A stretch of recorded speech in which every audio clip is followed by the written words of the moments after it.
सपा करहल से अखिलेश यादव की एक तरफा जीत की बात कर रही है, तो वहीं पर बीजेपी एसपी सिंह बघेल की जीत का दावा कर रही है। अब जीतेगा कौन, इसका फैसला तो 10 मार्च को ही होगा। इसी मुद्दे पर फर्रुखाबाद सांसद मुकेश राजपूत से सीटी न्यूज के संवाददाता अंकित त्रिवेदी ने खास बातचीत की है। क्या कुछ कहा उन्हें, आप भी सुनिए। हमारे साथ बातचीत करने के लिए बीजेपी के लोकसभा सांसद फर्रुखाबाद से मुकेश राजपूत जी हैं। सर, सबसे पहले तो सी10 न्यूज़ पर आपका बहुत बहुत स्वागत। Thank you. उत्तर प्रदेश का विधानसभा चुनाव नजदीक आ रहा है, ऐसे में काफ़ी हलचल तेज हो गई है। भारतीय जनता पार्टी की तरफ से आज 3 प्रत्याशियों की सूची उत्तर प्रदेश की जारी की है। उसमें एसपी सिंह बघेल को करहल से प्रत्याशी के तौर पर उतारा है। वहीं अगर हम बात करें तो दूसरी तरफ उत्तर प्रदेश सूबे के पूर्व मुख्यमंत्री अखिलेश यादव हैं। भारतीय जनता पार्टी इस चुनाव को चुनौती के रूप में ले रही है, इसलिए कोई भी सीट पे भारतीय जनता पार्टी हल्के से नहीं ले रही है। सब छानबीन करके बड़े चिंतन करने के बाद जो जहां जैसे कैंडिडेट थे तो भारत पार्टी ने घोषित किए हैं। और करहल सीट पर भी हमारी लगी हुई मैनपुरी हमारे ज़िले से लगा हुआ ज़िला है, इसलिए करहल सीट पर भी डॉक्टर एसपी बघेल साहब जो हमारे भारत सरकार में कानून राज्य मंत्री हैं, बहुत अच्छा चुनाव लड़ेंगे। और अखिलेश यादव जीत हार कुछ भी हो, लेकिन अखिलेश यादव को छठी का दूध याद करा देंगे और जहां तक होगी भारतीय जनता पार्टी चुनाव ये जीतेगी। देखिए, समाजवादी पार्टी के वरिष्ठ नेता हैं, वो भी सांसद हैं। उन्होंने आज एक बयान दिया है कि एसपी सिंह बघेल की राजनीति समाजवादी पार्टी से शुरू हुई। सबसे पहले वो विधायक समाजवादी पार्टी के संरक्षक मुलायम सिंह यादव के आशीर्वाद से ही बने थे। ठीक है, उन्हें कोई भी कहीं आदमी रहता है, उस समय वो समाजवादी पार्टी में थे, आज भारतीय जनता पार्टी के बड़े नेता हैं।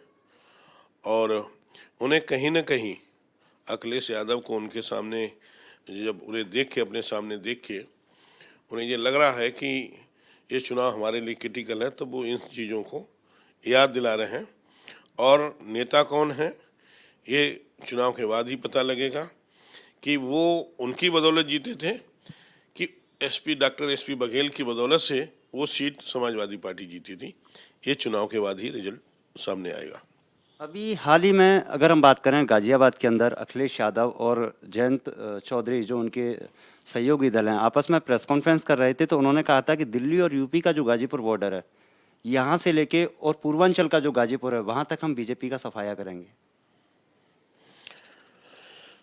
अखिलेश यादव जी, लोग रात में सपने देखते हैं, वो दिन में सपने देखते हैं, जागते हुए सपने देखते हैं।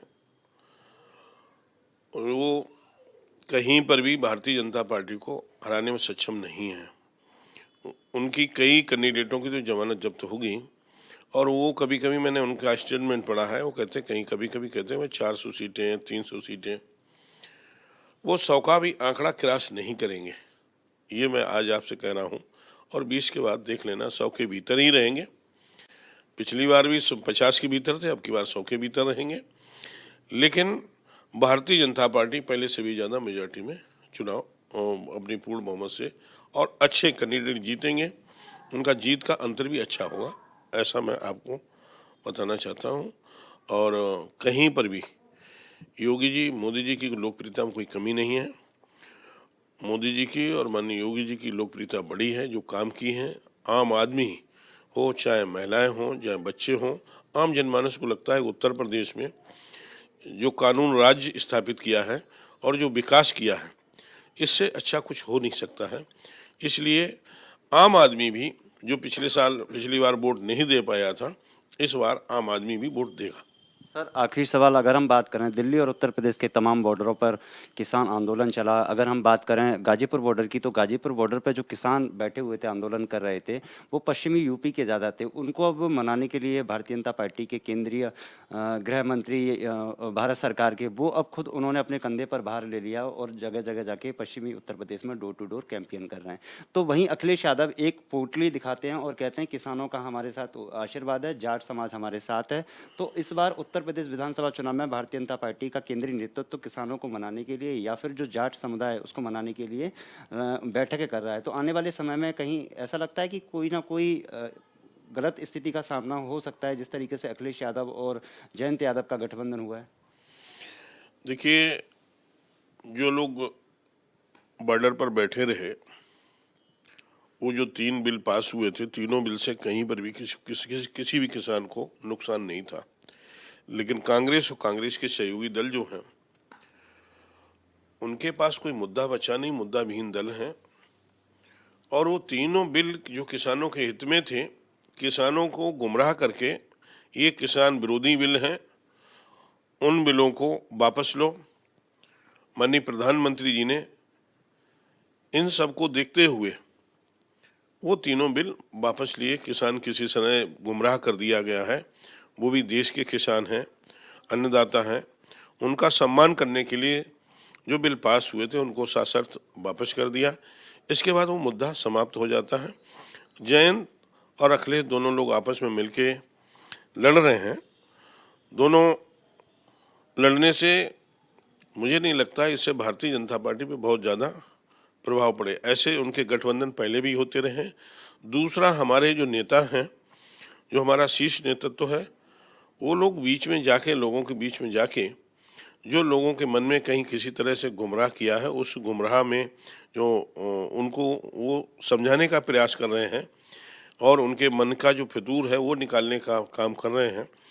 और वो अन्न लेके अखिलेश यादव कह रहे हैं कि किसान मेरे साथ हैं, अन्नदाता उनके साथ हैं। जब समाजवादी पार्टी की सरकार थी तो आप देख रहे थे सबसे ज़्यादा किसान ही परेशान था। खाद उसे नहीं मिल रही थी, बिजली उसे नहीं मिल रही थी, उसके उपज का उसे वाजिब मूल्य नहीं मिल रहा था। किसानों के ऊपर सबसे ज़्यादा अत्याचार पुलिस का और लेखपाल कानूनगो का था। सबसे ज़्यादा उसका उत्पीड़न शोषण होता था खेत की रखवाली करने के लिए। खेत को उसे रखवाली करने के उनके अराजक तत्व तो खेत की फसल को उजाड़ देते थे। उनके ही अराजक तत्व तो लोगों के पंपिंग सेट को उखाड़ ले जाते थे। लोगों की उपज को जो मूल्य मिलता था वो उपज की मूल्य को लूट ले जाते थे। किसानों के मकान और प्लाटों पर कब्जे कर लेते थे। जब से योगी जी की सरकार आई है, कहीं पर भी एक भी किसी भी किसान के खेत को और किसी भी फसल को या कहीं भी उसके बेटे और बेटी को या किसी भी प्लाट और मकान पर कोई भी कब्जा नहीं हुआ है। ये आम किसान बताता है कि साहब योगी जी की सरकार में जितना मैं खुश हूँ उतना कोई खुश नहीं है। आप लोगों ने भी कहीं कहीं सर्वे करके दिखाया है। तो इसलिए आम किसान, आम मतदाता वो योगी जी की सरकार से, माननीय मोदी जी की सरकार से खुश हैं। इसलिए इस गठबंधन का बहुत ज़्यादा प्रभाव अखिलेश यादव को बेनिफिट नहीं होने वाला है। और लोग जानते हैं कि भारतीय जनता पार्टी में ही विकास हो सकता है। सबका साथ, सबका विकास, सबका विश्वास हासिल भारतीय जनता पार्टी में हो सकती है। इसी मंत्र के साथ माननीय योगी जी ने, माननीय मोदी जी ने काम किया है। और आगे आने वाले समय में आप देखेंगे भारतीय जनता पार्टी पूर्ण बहुमत से इन क्षेत्र में भी जीतेंगी। अच्छे कैंडिडेट हमारे जीत के आएंगे, अच्छे मतों से जीत के आएंगे। ऐसा मुझे आपको, मेरा अपना एनालिसिस है, उस एनालिसिस में आपको बता रहा हूँ। 10 मार्च को परिणाम आएंगे उत्तर प्रदेश के, कितनी सीटें आप मान के चल रहे हैं? हम लोग ये मान के चलते हैं कम से कम हमारी सीटें जो हैं 350 सीटें कम नहीं आएंगी, 350 भी हो जाए, इसमें कोई अतिशयोक्ति नहीं होगी। बहुत बहुत धन्यवाद सर बातचीत करने के लिए। ये थे मुकेश राजपूत, जो कि भारतीय जनता पार्टी के वरिष्ठ नेता हैं और फर्रुखाबाद लोकसभा से सांसद हैं, जिन्होंने साफ तौर पर कहा कि अखिलेश और जयंत के गठबंधन से कोई ज़्यादा फर्क नहीं पड़ने वाला है। किसान हमारे साथ है, गरीब हमारे साथ है, दलित हमारे साथ है, शोषित हमारे साथ है, पिछड़ा हमारे साथ है, वंचित हमारे साथ है। भारतीय जनता पार्टी सबका साथ, सबका विकास ऐसे संकल्प के साथ काम करती है और आने वाले विधानसभा चुनाव में उत्तर प्रदेश के अंदर पूर्ण बहुमत की सरकार बनाने जा रहे हैं। वीडियो जर्नलिस्ट महेंद्र के साथ अंकित त्रिवेदी, CTN न्यूज़, नई दिल्ली।